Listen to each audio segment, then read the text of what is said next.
నమస్కారం. Welcome to I dream ధర్మ మార్గం విత్ విజిత కార్యక్రమానికి స్వాగతం.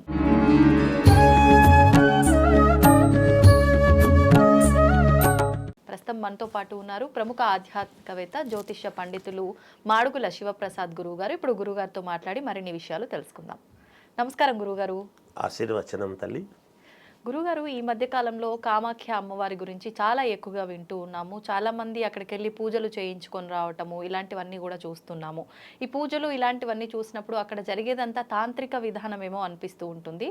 అంటే అమ్మవారి శరీర భాగాలు పడిన ప్రదేశంలో ఒక భాగం పడిన ప్రదేశమే ఈ కామాఖ్య అమ్మవారి ఆలయము అని చెప్పి మనం చెప్పుకుంటూ ఉంటాము. అసలు ఈ ఆలయం యొక్క విశిష్టత ఏంటి, అక్కడ ఎలాంటి కోరికలు ఉన్న వాళ్ళు వెళ్ళాలి? కొంతమంది చెప్తారు ఆడవాళ్ళు ఊరికే కామాఖ్య అమ్మవారి ఆలయంకి వెళ్ళకూడదు అని చెప్పి చెప్తూ ఉంటారు. ఇది ఎంతవరకు వాస్తవము? కామాఖ్య టెంపుల్ అనగానే ఎన్నెన్నో అక్కడ ఏమంటారు రహస్యాలు దాగి ఉన్నాయి అనే రకంగా మాట్లాడుతూ ఉంటారు. ఇది చాలా రహస్యమైన ప్రదేశము, దీని గురించి చాలా తక్కువ మాట్లాడాలి అన్నట్లుగా. ఇవన్నీ నిజాలేనా? వాటి గురించి తెలియజేయండి. శ్రీ మహాగణాధిపతయే నమః. ఐం మహాసరస్వత్యే నమః. శ్రీ లలితాంబికాదేవియే నమః. అమ్మ, కామాఖ్య అమ్మవారి యొక్క దేవాలయం నిజానికి అష్టాదశ పీఠాలు అనేటువంటి 18 వాటిల్లో ఇది లేదు. అయితే మొత్తముగా చూసుకున్నప్పుడు ఇక్కడ మిగతా వాటిల్లో ఇది చాలా ప్రధానమైనటువంటిది అని చెప్పక తప్పదు. ఎందుకంటే మనం ఆ పదములోనే ఉన్నది. కామాఖ్య అమ్మవారి గుడి అంటే అందరికీ తెలిసినటువంటిదే. ప్రతి ప్రాణి మనము పుట్టుకకు మూలం అయినటువంటి స్థానము అనేటువంటిది అర్థం చేసుకోవాలి. ఈ జన్మ ఈ లోకంలోకి అడుగు పెడుతున్నాము అంటే ఎక్కడి నుంచి పెడుతున్నాం అనేటువంటిది, ఎక్కడి నుంచి వచ్చాం మనం, ఆ మూలము ఏమిటి అనేటువంటిది ప్రతి వాళ్ళు ఒక్కసారి ఆలోచన చేసుకొని అవగతం చేసుకుంటే కామాఖ్య అమ్మవారి యొక్క గొప్పతనం ఏమిటి అనేది ఇక్కడే తెలుస్తున్నది. ఇంకొక మాట అన్నారు మీరు, ఆడవాళ్ళు కాకుండా మగవాళ్ళకే ప్రాధాన్యత. వాస్తవం. ఎందుకంటే స్త్రీ ఎప్పుడూ కూడా శక్తి స్వరూపిణి. అది ఏ ఆడవాళ్ళు ఎవరైనా కావచ్చు గాక, అమ్మవారి స్వరూపముగానే మనం ఆరాధించబడతాం.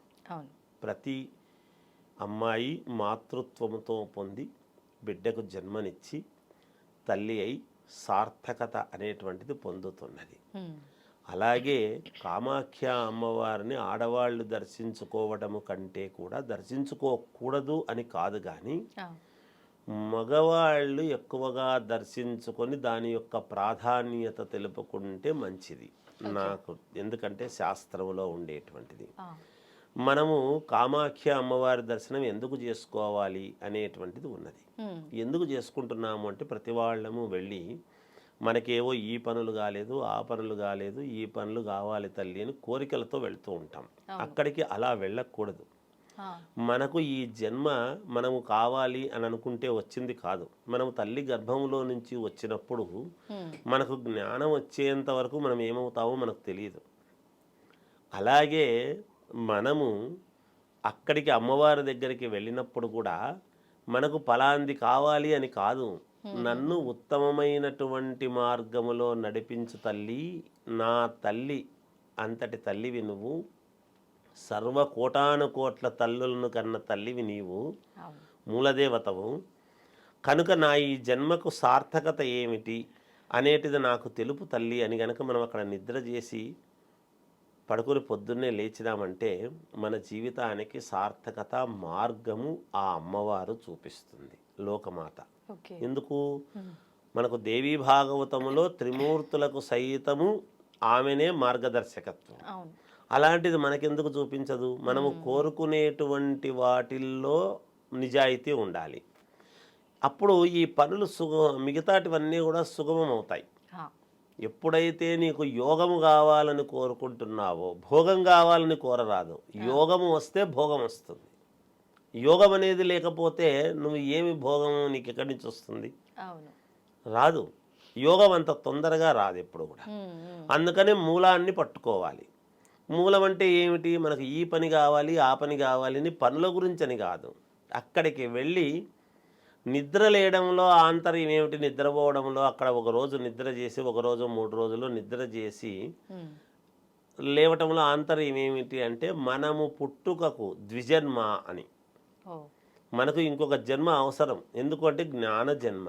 అవును. మనకు జ్ఞానం కలగాలి. జ్ఞానము వలన కైవల్యం కాబట్టి.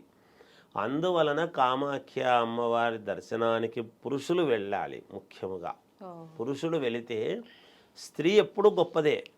ఆమె ఎక్కడికి వెళ్ళక్కర్లేదు. ఉమ్, ఆమె ఎప్పుడు కూడా స్త్రీ ఆడవాళ్ళ కంటే కూడా పురుషులు చపల చిత్తులు హా, కనుకనే కదా. అందుకనే ఆడవాళ్లకు నిబ్బరం ఎక్కువ, స్థితప్రజ్ఞత ఎక్కువ, దేనికైనా తట్టుకోగలిగినటువంటి సామర్థ్యము అంతా ఉంటుంది వాళ్ళకు. ఉమ్, ఉమ్, పురుషుడికి తక్కువ.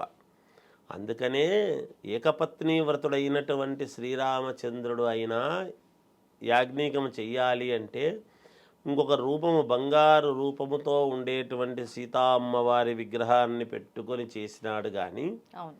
అలా లేదు. మనం అందుకే ఆడవాళ్ళకి ఏదైనా పూజలు చేస్తున్నాము అంటే భర్త యొక్క టవల్ కానీ, పంచె కానీ, వస్త్రాలు కానీ పక్కన పీట మీద కూర్చుని ఉమ్, చేసుకునేటువంటి అధికారం ఆడవాళ్ళకి ఇచ్చారు. ఎందుకు? ఇతను నా భర్త అని ఎప్పుడైతే ఆమె దృఢముగా అనుకుంటుందో ఇంకా ఎవరిని చూసినా ఆమెలో చలత్వం ఉండదు, చలనం ఉండదు ఇంకా ఆమెకు. ఎందుకంటే తన భర్తను భర్తగా చూడగలిగినటువంటి స్థాయి, ఉమ్, ఇతరులను ఎవ్వరినీ ఆ స్థాయిలో చూడలేనటువంటి మనస్తత్వము ఒక్కసారి ఆమె మనస్సులో, హృదయంలో ముద్ర పడిపోయింది అంటే దాన్ని చెరపటం అనేటువంటిది అది భగవంతుడు పుట్టించినటువంటి భగవంతుడికి కూడా సాధ్యం కాదు. ఉమ్, అందువలన స్త్రీకి ఆ గొప్పతనం ఎప్పుడూ ఉంటుంది. ఆడవాళ్ల కంటే కూడా మగవాళ్ళు ఎక్కువగా వెళ్ళి అక్కడ అమ్మవారి యొక్క సన్నిధిలో నిద్ర చేసి కామాఖ్య అమ్మవారిని సూక్ష్మంగా మనం పలకడంలోనే ఉన్నది. అక్కడ మన కామ్యం ఏమిటి, మన కోరికలు ఏమిటి? కామ్యము అంటే కోరిక, అంతే కదా. అంతే గురువు. అందుకే ధర్మ అర్థ కామ్య మోక్షములు అన్నాడు. ధర్మముగా సంపాదించినటువంటి అర్థాన్ని, డబ్బును, కామ్యము మన కోరికలు, ధర్మబద్ధమైనటువంటి కోరికలకు ఎప్పుడైతే మనము దాన్ని వినియోగించుకుంటామో మోక్షానికి వెళ్ళటానికి మార్గము. ఇవి కరెక్ట్గా 3 ఉంటే 4వది కరెక్ట్గా మోక్షం అనేది వస్తుంది. గురుగారు, అక్కడ తాంత్రిక పూజలు జరుగుతూ ఉంటాయండి? జరుగుతాయమ్మా. తాంత్రికము అంటే తాంత్రికానికి మామూలు పూజలకు క్షుద్రానికి చిన్న తేడా. ఏంటి? మామూలు పూజలు చేస్తే కొంచెం నిదానముగా ఫలించడం అనేది జరుగుతుంది. తాంత్రిక విద్యలు కొంచెం శీఘ్రముగా, యంత్రపూరితమైనటువంటివి తాంత్రిక విద్యలు. అవి అందరూ బాగుండాలి, తొందరగా బాగుపడాలి అనేటువంటి దానికి మనము బీజాక్షరాలు ఉంటాయి. మామూలుగా చెప్పేటువంటి, బయటికి చెప్పేటువంటి మంత్రాలు వేరు, ఉపదేశము చేసేటువంటి బీజాక్షరాలు ఉంటాయి కొన్ని. ఆ బీజాక్షరాలతో మననము చేసినప్పుడు బీజాక్షరాలకు పవర్ ఎక్కువ. అందువలన ఆ బీజాక్షర సహితమైనటువంటి తాంత్రిక విద్యలు ఎప్పుడైతే చేస్తామో ఆ పనులు శీఘ్రముగా ఫలించటానికి యోగవంతం అవుతుంది. ఏది తాంత్రిక విద్యలు ఎందుకు వాడుతున్నాము అంటే మనము లోక కళ్యాణార్థము, మనము బాగుండాలి, మనము ఎదగాలి, ఇంకొకరికి మనము వల్ల ఉపయోగం జరగాలి అనేటువంటి పనులు చేస్తే అది. ఇంకొకరి చెడుపు కోరి వాడు బాగుండకూడదు, ఎంతసేపు వాడికి ఏదో మనము చెయ్యాలి, వాడు ఎదగకూడదు అని చేస్తున్నామంటే అది క్షుద్రం అవుతుంది. ఇంకొకరిని చెడుపు కోరడం శుద్రం, మనము బాగు కోరి మన కోసం మనం చేసుకోవటము తాంత్రికము. ఈ 2 డిఫరెన్స్ ఏమిటంటే చేసే విధానాలలో కొంచెం ప్రక్రియలలో తేడాలు ఉంటాయి. ఆ ప్రక్రియలు జాగ్రత్తగా చేసుకోవాల్సిన అవసరం ఉంటుంది. ఒక్కసారి ఈ విధానంలో మనం చేస్తున్నప్పుడు ఏదైనా తేడా జరిగితే అది తిప్పి రివర్స్ లో మనకు చెడుగా ప్రభావితం అవుతుంది అంటారు. వాస్తవమా గురుగారు? ఖచ్చితముగా. చేసేటువంటి వాడికి, చేయించుకున్న వాడికి కర్త కారయిత చేయవ ప్రేరకస్య అనుమోదక అని శాస్త్రం. మనం ఎవరైతే చేయించుకుంటున్నాడో ఇంకొకరికి చెయ్యాలి, అనవసరంగా చెడుపు చెయ్యి అని ప్రేరణ కలిగించినటువంటి వాడికి, చేసిన వాడికి ఏమి కొంచెము తేడా అయినా ఖచ్చితముగా వీళ్లకు వాళ్ళ యొక్క జీవన గమనానికే ఇబ్బంది. వాళ్ళ గ్రాఫ్ టప్పుమని పాతాళలోకానికి పడిపోతుంది గాక, అందులో సందేహమే లేదు. అమ్మవార్లతో ఎప్పుడూ కూడా భగవంతుడితో మనము బిజినెస్ వ్యాపారం లాగా నేను ఇది చేస్తాను అది చేస్తాను అని అనుకోరాదు. నిస్వార్థముగా చేసే పద్ధతి ఏమి చేయాలనో అవి చేయాలి. ఓకే. ఎదగొచ్చు, మనము ఎదుగుతున్నాము కదా, డబ్బు ఉంది కదా, మనకు డబ్బు వస్తుంది కదా అని. డబ్బు ఎప్పుడైతే విచ్చలవిడిగా ఉబ్బడితబ్బడిగా మనకు వస్తుందో, యోగం అనుభవిస్తున్నాము అని మనం అనుకుంటాము, అది ఎక్కడి నుంచి వచ్చింది, ఎట్లా వచ్చింది, ఎలా మనం అనుభవిస్తున్నాము అనేటువంటిది కూడా మనకు ప్రామాణికమవుతుంది. అందుకే పుట్టడము గొప్ప కాదు, పోతున్నప్పుడు ఎలా పొయ్యాడు వీడు అనేటువంటిది ప్రామాణికం అవుతుంది. ఎలా బ్రతికినాడు అనేటువంటి దానికంటే పోయినప్పుడు ఎలా పోయాడు వీడు అవును. అనేటువంటి దాని గురించి చాలామంది చర్చ చేసుకుంటారు. అందుకే పోయిన తర్వాత కూడా సమాజంలో అందరి మనసుల్లో నిలబడేవాడు ఎవడు, ఆపపోతే పోయినాళ్ళేవాడు అని అనిపించుకునేటువంటి వాడు ఎవడు అనేటువంటిది వాళ్ళు చేసేటువంటి విధానము, నడిచే నడవడికను బట్టి ఉంటుందమ్మా ఎప్పుడు కూడా. గురుగారు, అక్కడ జంతుబలి సాంప్రదాయం ఇప్పటికీ ఉంది అంటూ ఉంటారు, అది వాస్తవమా అండి? నిజానికి ఏ అమ్మవారు జంతు బలిని కోరలేదు. ఇది వాళ్ళ ఇష్టితో మాకు ఇది జరిగితే ఇది ఇస్తాం అది ఇస్తాం అనేటువంటి ఇదితో చేసినటువంటిదే. అమ్మవారు దుష్ట శిక్షణ శిష్టరక్షణ చేసేటువంటి సమయంలో ఆమె ఏదో ఒక రాక్షసుని చంపింది, ఇలా నెత్తురు చూసింది అనేటువంటి దానికి మనము జంతువునాము, నరజన్మ దుర్లభం. మానవ జన్మ అనేటువంటిది మనందరూ జంతువులే, కాకపోతే జంతువులలో మనం మానవులము, అంతే కదా. అందుకని ఒకరిని హింస పెట్టడము ఇంకొకటి హింస చేయడం అనేటువంటిది ఎప్పుడూ కోరలేదు. ఎవరెవరు వాళ్ళ ఆచారము అనేటువంటిది ఒకటి ఉంటుంది కదమ్మా, ఆచారాన్ని మనము కాదనడానికి ఉండదు. కనుక ఎవరి ఆచారాన్ని మనము ఇది తప్పు అని చెప్పే అధికారం మనకు ఉండదు. ఎవరి ఆచారం వాళ్ళది. ఇప్పుడు మేము నివేదన చేసి అమ్మవారికి నివేదన చెయ్యంది తినం, నా ఆచారం. వాళ్ళ ఆచారం ఏమిటంటే వాళ్ళు ఏదో ఒక జంతు బలి అనుకుంటారు. వాళ్ళ ఆచారాన్ని కాదనే హక్కు మనకు ఉండదు కదా. అంతేగాని ప్రతిదానికి శాస్త్రమే ప్రామాణికము అని అనుకోవడానికి ఉండదు. గురుగారు, అమ్మవారి ఆలయం ప్రాంగణంలోకి అడుగు పెట్టిన తర్వాత దశమహావిద్యల అమ్మవార్లకు సంబంధించినవి కూడా విగ్రహాలు ఉంటాయట ఆలయ లోపల సైడ్, అది నిజమేనా అండి? ఉంటాయమ్మా. ఎందుకంటే ఇప్పుడు మామూలుగా అసలు ఎక్కడి నుంచి వచ్చింది ఇది అంటే మూలం మనం ఒక్కసారి చూసినప్పుడు దాక్షాయణి అమ్మవారు, దక్ష ప్రజాపతి యొక్క కూతురు దాక్షాయణి అనేటువంటి పేరుతో ఆమె తనను తాను దగ్ధమై పిలవని పేరెంటము. అందుకే పుట్టినింటికి పిలవకుండా ఏ ఆడపిల్ల వెళ్ళరాదు, పోయి అవమానపడరాదు అనేటువంటి. నా పుట్టినిల్లే కదా, ఏముంది నేను పోతానులే అంటే ఈరోజు ఆడపిల్లలకు ఆత్మాభిమానం ఎందుకు వస్తుంది? ఏమిరా నువ్వు నన్ను ఒక్కసారన్నా పిలిచినావా ఆడపిల్లను అని అన్నదమ్ములను వెనక ముందు పుట్టిన వాళ్ళను కొంచెం కోపగించుకుంటుంది. ఎందుకు అంటే నన్ను పిలవలేదే అంటే, ఆడపిల్ల నిన్ను పిలిచేది ఏముంది అంటే అట్లా కాదు. శాస్త్రములో ఉండే మాట ఏమిటంటే ఆడపిల్ల లేకుండా ఇంట్లో ఏ శుభకార్యము చెయ్యకూడదు. ఆడపిల్లను ఫస్ట్ పిలవాలి. మొట్టమొదట కార్డు ఏది ఉంటే ఏ శుభకార్యమైనా ఏది చేస్తున్నా ముందు ఆడపిల్లను పిలిచాలి అనేటువంటి సాంప్రదాయం అక్కడి నుంచి వచ్చింది. అలా పిలవని దానికి పరమేశ్వరుడు వద్దంటే కూడా పోయిన దాని వలన ఆమె పడినటువంటి అవమానానికి ఆమె దగ్ధమై ఇదైపోతే ఇబ్బంది అయిపోతే ఆమె శరీరాన్ని రుద్రుడు ఆయనకు బాధ కలిగి తన శరీరంలో సగభాగం అమ్మవారు, శక్తి ఆమె, ఆ శక్తిని కోల్పోయే పరిస్థితి పరమేశ్వరుడికి వచ్చినప్పుడు ఉగ్రతో దగ్గరుడై ఆయన ఒక ఇది చేసి ఆమెను మీద వేసుకొని వెళుతూ ఉంటే ఇది చాలా ప్రమాదం అవుతుంది అని మనం శ్రీ మహావిష్ణువు తన యొక్క చక్రముతో ఆమెను కొంచెం భాగాలుగా ఖండిస్తే అప్పుడు ఒక్కొక్కటి కొన్ని చోట్ల పడిపోవడం అనేది జరిగింది. అందులో ప్రతి ప్రాణి పుట్టుకకు ఆధారమైనటువంటి ఇది ఇక్కడ కామాఖ్య. అవి మనం ఇప్పుడు ఈ అష్టాదశ పీఠాలలో లేవు కానీ మొత్తానికి అన్నీ కలిపి పడినటువంటి దాంట్లో మొత్తం 54 చోట్ల ఏమో ఉన్నాయి. అవన్నీ కూడా వాటిల్లో ఇది చాలా ప్రథమము అని మనం అనుకోవాలి. ఆ పేరును బట్టి ఆ స్థానాన్ని బట్టి తెలుస్తుంది కదమ్మా, మూలము కదా తల్లి.